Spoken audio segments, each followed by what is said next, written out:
IPL 2024 का आगाज आज से होगा, लेकिन इंजरीज जो हैं वो बहुत ही ज़्यादा हमें नज़र आ रही हैं। आईपीएल 2024 में अगर आप सारी टीमों को उठाकर देखेंगे तो आपको कोई ना कोई प्लेयर इंजर्ड मिल ही जाएगा। आपको बताते हैं कि गुजरात टाइटंस को भी एक झटका लगा था जब रॉबिन मिंज जो उनके खिलाड़ी थे, जब वो दुर्घटना का शिकार हो गए थे, उसके बाद अटकलें लगाई जा रही थी कि वो फिट हो पाएंगे या फिर नहीं फिट हो पाएंगे, लेकिन अब फाइनली वो रोल्ड आउट हो चुके हैं आईपीएल 2024 से और गुजरात टाइटंस ने उनके रिप्लेसमेंट का ऐलान भी कर दिया है। बिल्कुल, गुजरात टाइटंस की बात करें तो अपने पहले ही सीजन में यानी कि 2022 में उन्होंने ट्रॉफी जीती थी आईपीएल की। दूसरे सीजन में यानी कि पिछले वर्ष रनर अप रही थी, बहुत अच्छा परफॉर्मेंस रहा था, लेकिन ये तीसरा वर्ष उनके लिए काफी खराब हो रहा है। जिस तरीके से उनके कप्तान हार्दिक पांड्या टीम से बाहर हो चुके हैं, वो एमआई की कप्तानी कर रहे हैं और साथ ही साथ जो कि स्टार खिलाड़ी रहे थे ओडीआई वर्ल्ड कप में बहुत अच्छा परफॉर्मेंस रहा था, दिग्गज खिलाड़ी मोहम्मद शमी भी रूल्ड आउट है इंजरी के चलते, तो दो बड़े झटके ऑलरेडी लग चुके थे गुजरात को। और जहां पर गुजरात ने ऑक्शन में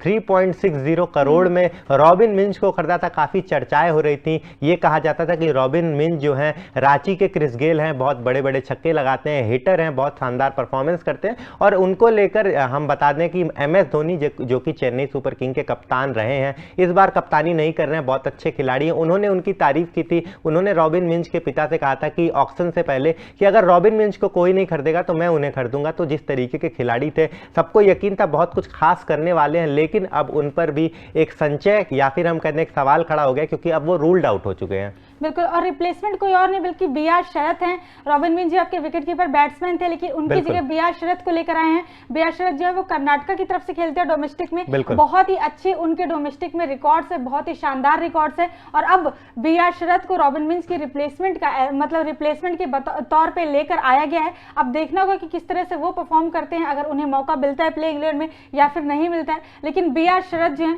फिलहाल वो खेलेंगे अब गुजरात टाइटंस की तरफ से। बिल्कुल, शरत की बात करें तो उनको 20 लाख के बेस प्राइस पे खरीदा गया था और जिस तरीके के खिलाड़ी हैं, डोमेस्टिक में अच्छा परफॉर्मेंस रहा है, ठीक ठाक एक्सपीरियंस है, बहुत ज़्यादा क्रिकेट उन्होंने डोमेस्टिक में भी नहीं खेला है। और जिस तरीके के खिलाड़ी हैं, कहीं ना कहीं रॉबिन मिंज जिस तरीके की चर्चाओं में थे, जिस तरीके पे उन पर बातें आ रही थी कि बहुत अच्छा खिलाड़ी है, बहुत अच्छा परफॉर्मेंस करता है, तो कहीं ना कहीं इनको एक अपॉर्चुनिटी तो मिली है प्रूव करने के लिए। और किस तरीके से अगर वो मैदान में आएंगे, किस तरीके का परफॉर्मेंस रहेगा, वो देखने लायक बात रहेगी श्वेता।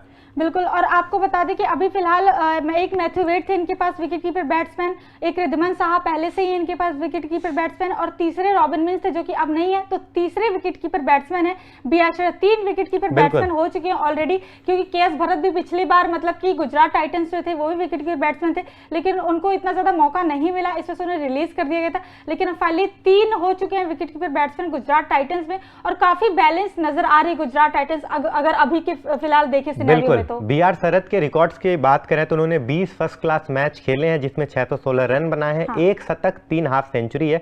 उन्होंने 43 लिस्ट ए में मैचेस खेले हैं जिसमें 732 रन है। अगर वहीं हम टी20 की बात करें तो 28 मैचेस खेले हैं जिनमें उनके नाम 338 रन दर्ज हैं। तो जिस तरीके के खिलाड़ी हैं, मतलब ठीक ठाक परफॉर्मेंस रहा, बहुत ज़्यादा एक्सपीरियंस नहीं है जिस तरीके से डोमेस्टिक का हम रिकॉर्ड देख रहे हैं। अब देखने लायक बात होगी श्वेता किस तरीके से ये परफॉर्म करते हैं, क्योंकि अब जो है गुजरात बहुत बदल गई है अगर हम पिछले 2 ईयर से कंपेयर करें, क्योंकि कैप्टन चेंज हुआ है, फिर हम मोहम्मद शमी को मिस कर रहे हैं, और रॉबिन मिंज एक युवा खिलाड़ी जो कि अच्छा परफॉर्म करने की उम्मीद थी, काफी चर्चाओं में थे, डोमेस्टिक के बहुत शानदार खिलाड़ी रहे, उनके नाम पर भी झटका लग गया, वो भी नहीं खेलने वाले हैं। तो इस बार जो गुजरात आएगी, कहीं ना कहीं मुझे लग रहा है एक अलग गुजरात नजर आने वाली है आईपीएल 2024 के सीजन में।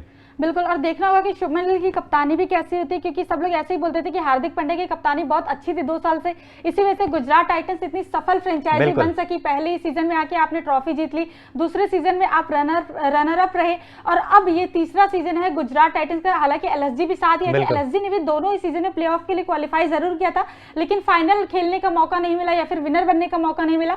तो कहीं ना कहीं हार्दिक पांड्या की कैप्टेंसी को क्रेडिट दिया जाता था, लेकिन अब देख रहा हूँ क्योंकि हमने अभी देखा है कि आईपीएल में भी ये चलन हो गया है कि युवा कप्तान को मौका दिया जाए। जिस तरीके से एमएस धोनी ने कैप्टेंसी छोड़ी, ऋतुराज गायकवाड़ को कैप्टेंसी दे दी गई। फिर आप बात करें तो वहीं ऋषभ पंत बहुत युवा है, बहुत ज्यादा एक्सपीरियंस उनके पास भी नहीं कैप्टेंसी का।